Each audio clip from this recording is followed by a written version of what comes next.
What is knowledge? That's the first question of epistemology and the first question of my talk. Let's consider some examples, first on the animal level.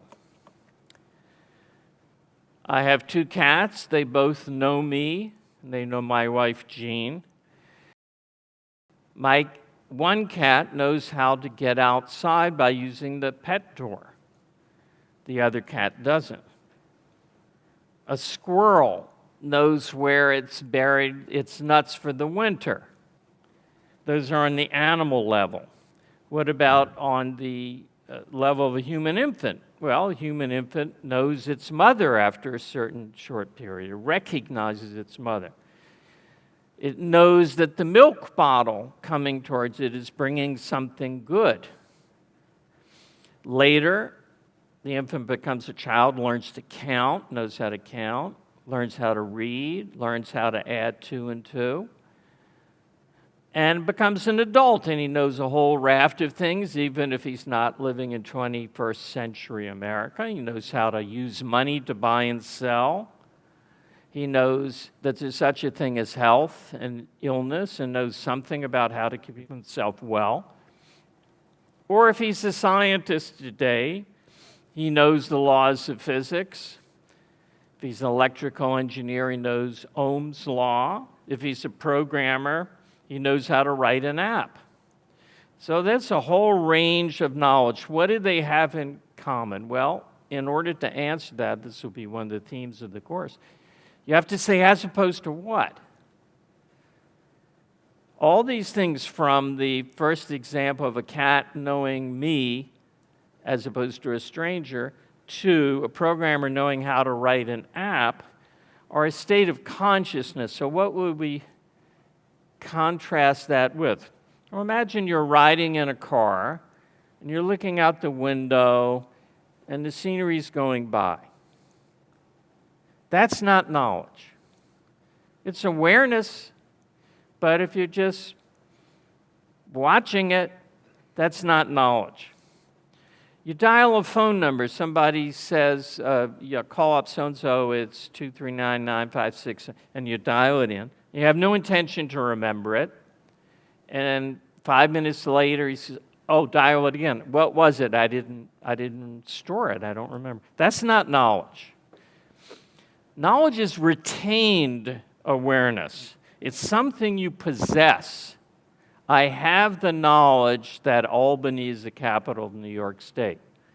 I have it. It's a possession. You can recall it. Squirrel can recall where it stashed the nuts for the winter. Or a programmer can recall how to set up a loop.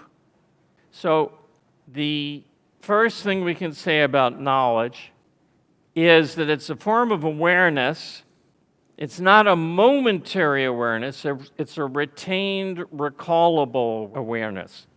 And there are 2 types of it: perceptual level, sensory, and conceptual, abstract, intellectual knowledge. Now that supplies the genus, if you know that term, for the definition of knowledge as a retained mental product. Ayn Rand has discussed what is the distinguishing characteristic for knowledge, and I'm going to give it to you in stages. The distinguishing characteristic begins, it's a mental grasp of a fact or facts of reality. And that's really the essence. It's a grasp of fact. Now notice it's a grasp. It's not an acquaintance with or a brushing up against or a flick at. It's a grasp. It's something that you have and hold and then put away.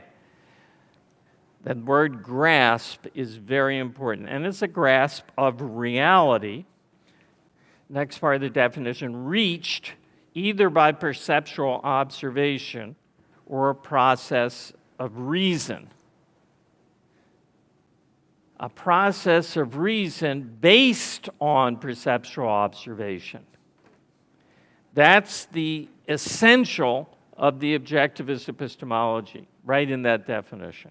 That it's awareness, a fact, reached by basing it on perception. See, no philosophers really today would agree with any of this. Many of them would not agree it's mental. I don't think any of them would agree that it's a grasp. They define it in terms of belief often. And they would agree probably that it's perceptual or rational, but the idea of basing it on reason they think is impossible to do. Basing it on perception is a big question. How do you do that? And they think that that has not been solved. But I digress.